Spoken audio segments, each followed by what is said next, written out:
شیعوں کا ایک گروہ امام رضا علیہ السلام کی زیارت کے لیے طوس پہنچا۔ یہ لوگ امام کے بیت الشرف پر پہنچے اور خادم سے کہا، ہم لوگ شیعہ علی ہیں، امام کی زیارت کو آئے ہیں، امام سے ملاقات کرنا چاہتے ہیں۔ خادم امام علیہ السلام کی خدمت میں آیا اور اس نے ان کے جملات کو دہرا دیا کہ کچھ لوگ آئے ہیں جو یہ کہہ رہے ہیں کہ وہ شیعہ علی ہیں اور آپ سے ملاقات کے خواہاں ہیں۔ امام نے کہا، جاؤ کہہ دو کہ میں ملاقات نہیں کر سکتا۔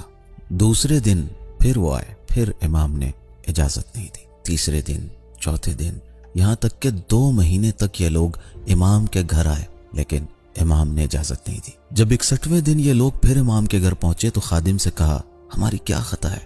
آخر امام کیوں اجازت نہیں دے رہے ہیں؟ اب ہم واپس اپنے وطن کو جانا چاہتے ہیں۔ جب ہم اپنے وطن پہنچیں گے اور وہاں لوگ ہم سے پوچھیں گے کہ 2 مہینے طوس میں تھے، امام کی زیارت کی یا نہیں، اگر ہم یہ جواب دیں گے کہ امام نے اجازت نہیں دی تو ہم تو بے آبرو ہو جائیں گے۔ خادم نے جا کر امام کی خدمت میں ماجرا بیان کیا۔ امام نے کہا، جاؤ انہیں بلا کر لے آؤ۔ وہ لوگ امام کی خدمت میں حاضر ہوئے۔ امام نے فرمایا، تم لوگ واجبات الہی کو بجا نہیں لاتے، اپنے دینی بھائیوں کے حقوق کو ہلکا سمجھتے ہو، ان کے حقوق کو کوئی اہمیت نہیں دیتے اور خود کو شیعہ علی کہتے ہو۔ علی کے شیعہ حسن ہیں، حسین ہیں، سلمان، ابو ذر، مقداد اور عمار ہیں جو ان کے حکم کی مخالفت نہیں کرتے۔ ان لوگوں نے سر جھکا لیا، عرض کی، مولا ہم اپنے کیے پر شرمندہ ہیں، اللہ کی بارگاہ میں توبہ کرتے ہیں۔ مولا ہم نے بہت بڑا دعویٰ کر دیا تھا، ہم تو بس آپ کے چاہنے والے ہیں، آپ کی محبت میں آئے تھے۔ اب امام علیہ السلام کھڑے ہوئے، شاندار طریقے سے ان کا استقبال کیا، بہترین انداز میں ان کی مہمان نوازی کی۔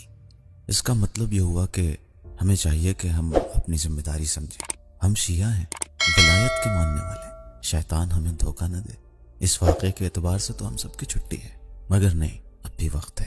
آئیے ابھی اسی وقت نیت کریں، ارادہ کریں، ہمت بلند رکھیں اور مولا کے بتائے ہوئے راستے پر چلنے کی پوری کوشش کریں۔ اللہ اپنے بندوں کو دوست رکھتا ہے، اللہ اپنے بندوں کو چاہتا ہے، وہ ہماری زندگی میں برکت عطا کرے گا تاکہ ہم ویسے بن جائیں جیسا امام چاہتے ہیں۔ بس ہمیں